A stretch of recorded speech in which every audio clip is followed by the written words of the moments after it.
Okay, welcome guys to the weekly review for first week of March 2026 NASDAQ delivery, and I am doing my best to give a weekly review. This is the fifth one, and if you're not watching this, you're missing out on a lot of sauce. The funny thing is that in all of the reviews, I'm using the same important 1 hour favorably gaps again and again and again, and it's so easy to trade with those.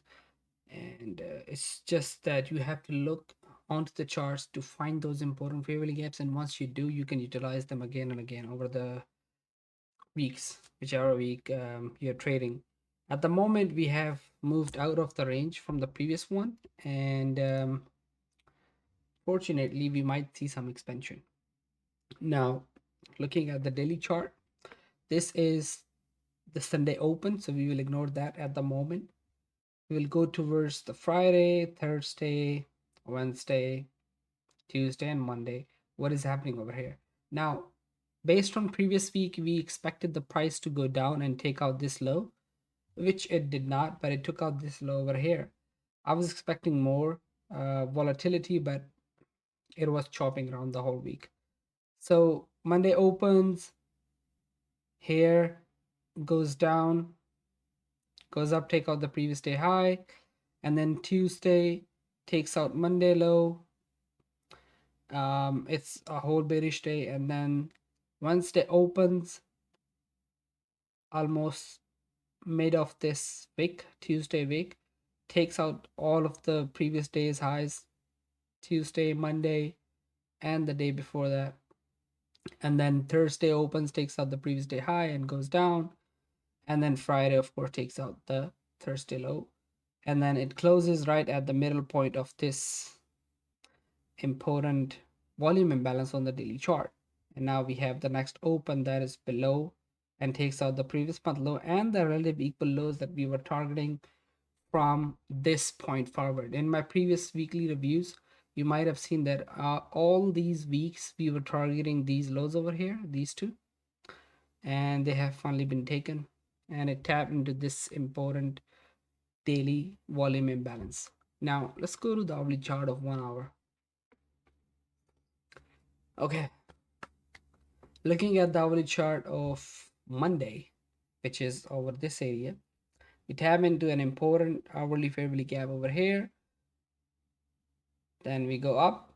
We are in this important hourly favorably gap, but since we are bullish, we wanted to go through it, and then we close above this 1 hour favorably gap and take support on it and come back into this important favorably gap that we have noticed over here, taking out this and then making an SMT with ES. Let's go on the 5-minute chart. Sunday open makes Asia high in the weekly opening gap. Monday opens low, keep going down, takes out the Asia low and taps the important 1 hour BC. Then we consolidate before 9:30, and then we see a change in scheduled delivery before 9:30 open, and NQ utilizes the hourly BC to take London highs and Asia highs that we see over here. And then of course we take the high is made in the 1 hour BC. Now 8:30 NQ starts moving down, as you can see from here. We move down into an hourly favorably gap on that day that was created.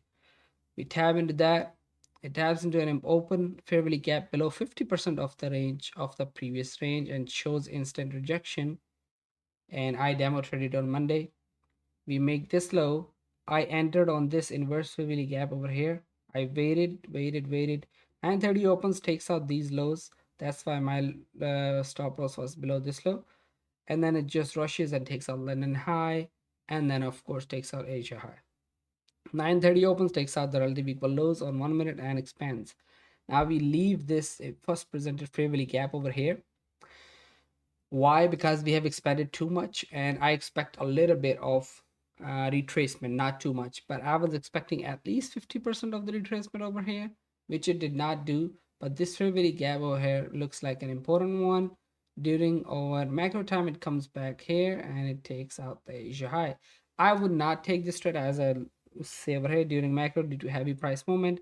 This looked like an only valid trade which I would not take personally, because the risk to reward is too much. But this was a perfect trade for that day before 9:30 open. Now we look at Tuesday. So on Monday, we made a high in that BC, and then we went down. We inversed this important favorable gap. We inversed this important favorable gap. But we start seeing rejection on this important favorable gap. As you can see, the midpoint of this favorable gap is showing rejection. The bodies are not closing below that. So that shows us that the price wants to go up. So I was bullish on the day.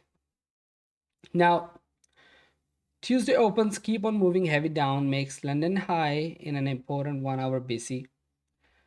Takes out the previous day low that was made in an important 1 hour BC. We see it also takes out London low, and then we go up. 9:30 opens, takes out a minor buy side with heavy rejection. Now at this point, I am bearish towards this low, and then when we take out this low, I would be bullish. Now price was bullish at the next macro. And then, of course, we end up taking out the London high that was made in that 1 hour CB. Now, 1 minute chart is more of the execution kind of chart where I show you what I was thinking and what I would do if I was looking at the chart live. Take out, so we had 9:30 opens, takes minor buy side. I'm bearish a little bit for that time. We take out these relative equal lows and rejection.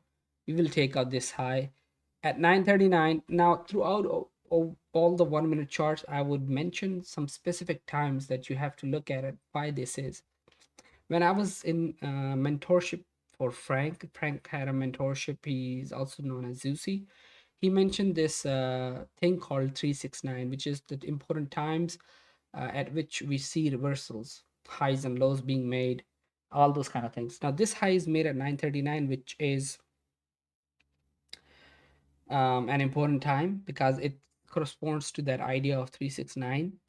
It makes a high and then it creates an inverse favorable gap. In the macro time, I would have entered on this candle close and then waited for these relative equal lows to be taken.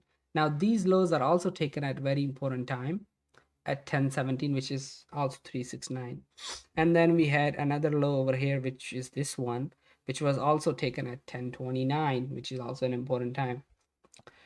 Now, if you missed this entry, you did not enter in the next macro, which I was talking about, is more towards the idea of being bullish. Here, if this important favorable gap has shown a lot of support, we go back up and then we inverse another favorable gap in that area. I would have entered possible entry taking out the important high, that is this relative equal high, which also was taken at 1106, which is corresponds to 369. And then of course we take out this AM high at 1145, which also corresponds to 369. I'm not going to mention 369 again and again. I just want you to look at these times that I've mentioned and go do your own research. So this was Tuesday. Tuesday was a really good day for trading. And then Wednesday comes. On Wednesday, we follow the trend. We take support on this hourly buy side imbalance, sell side inefficiency again, and then go towards the previous day high, these high and these high. On a 5 minute chart, Wednesday opens low into an important favorable gap over here, takes out Asia low, goes up inverse, an important 1 hour BC.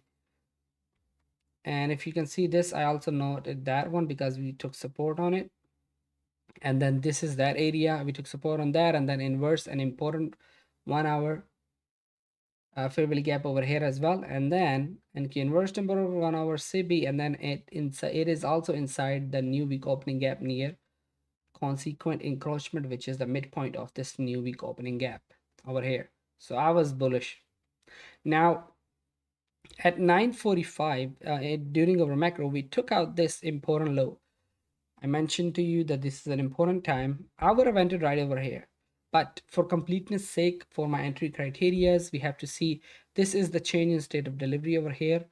We inverse this favorable gap, right? And then we can enter on this favorable gap or this favorable gap over here, and then target the new day opening gap over here or the previous day high that you can see over here. Now, we already took that out and then we made a high, and then in this range I want to see what is the 50% off it. You can see this 0.5 below. This is this important favorable gap. Why? Because this is just below the 0.5 of the range. we could have entered again at the next macro at 1047. We made a low in that. You see how the bodies are not closing below the middle point of this privilege gap. That shows us the price wants to go up. Now we kind of target the low hanging fruit, which is the nearest high. I did not trade that, I trade this one. So yeah, that's just hindsight. Thursday was my favorite day. Honestly, it was the easiest day for me for some reason. I don't know. I could just see all the opportunities that were coming up. We opened to take out previous day high and then tap into this important 1 hour favorably gap over here.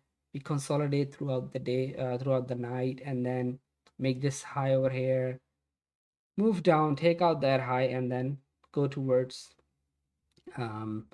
the midpoint of this range. Now Thursday opens and we can see that it consolidated, as I mentioned, within the previous range. We make an Asia low, we go up, we make a London high before previous day high and an important favorably gap right over here. This makes it a suspect high.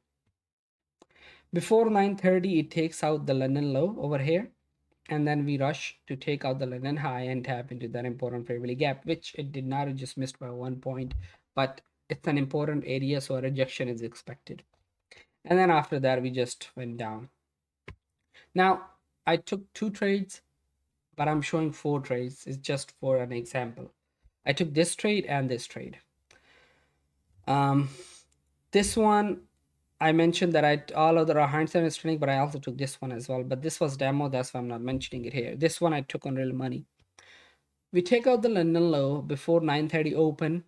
We inverse this favorably gap, and I entered on this candle close over here before 9:30 open, and I put my stop right below this one. 9:30 open, it rushes up. This is midnight area, which it takes out at 10:33, important time. Goes back in our macro time, it goes back to 30%, 50% of the range over here, this area. And then at 9:45, we see rejection, and then I could have entered right over there, and then we target the London high again. So these 2 opportunities were good, but I took this trade, the first one, and then this third trade, which is we saw rejection over here. We tap at 10:14, see a rejection, make a high over here that just stops on the high of this favorably gap area, and the bodies are stopping right in the middle of this point, which is, as I told you, if the bodies stop at really important areas that shows rejection or support. Now this is rejection, so I would enter over here and then target the nearest low, or if you have more conviction, you can target the first low that was made before 9:30. Now look at this low was taken at 10:24 important time, and this low was taken at 10:30 important time. Again, the low was made at 10:32, which is also an important time, and then this high was made at 10:54 important time. So I'm just telling you why this is a really good thing to add to your confluences. It's not necessary, you can enter without it too, but most of the time this one gives me conviction. Now Friday was a bearish day. I didn't like it at all, but we'll talk about it. I did not trade on Friday. So Friday opens and just dumps around 9. It goes back into the range, 50% of the range, and then dumps again. Friday opens, consolidates, makes Asia high and London high next to each other. And then we had an important news at 8:30, data high. We made this data high and then took out the previous day low before 9:30. We tap into that important favorably gap during 9:30 in a macro, and then we go towards the data high. Now look at this price action. That's why I said I didn't like Friday. I did the demo trade, but I did not like put real money into it. 8:30 important time. We made a low at 909, which is an important time. We take out that low at 936, which means we're not coming back here again. So why this would have been a frustrating day, because if we entered on this and targeted the data high over here, it would have taken us like 2 hours to take that out. Look at this, 11:51 is an important time. It took out that important high at 11:51. Now in a second macro, this was a great opportunity if you just were targeting this high over here, but if you were targeting the data high, it would have taken you another hour.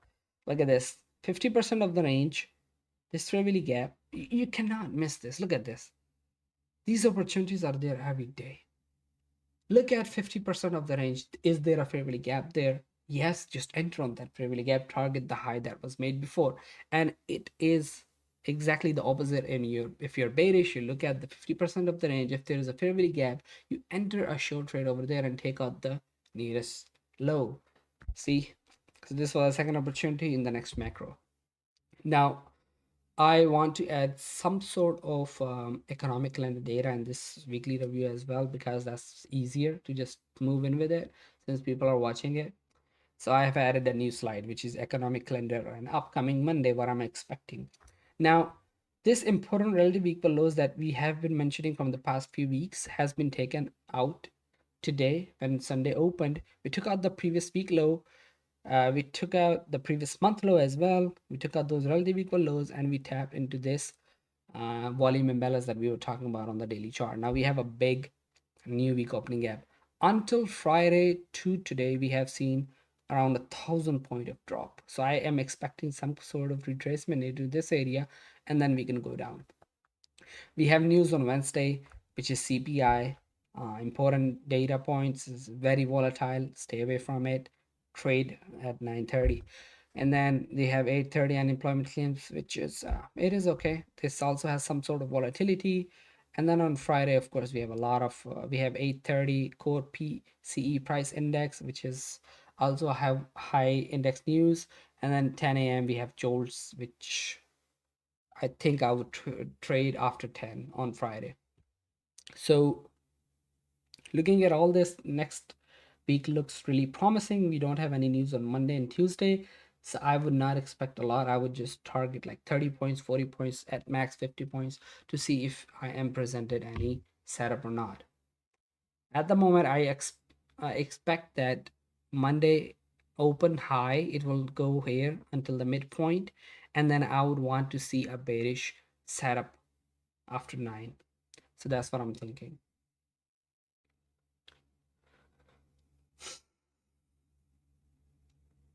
Now, this is the end.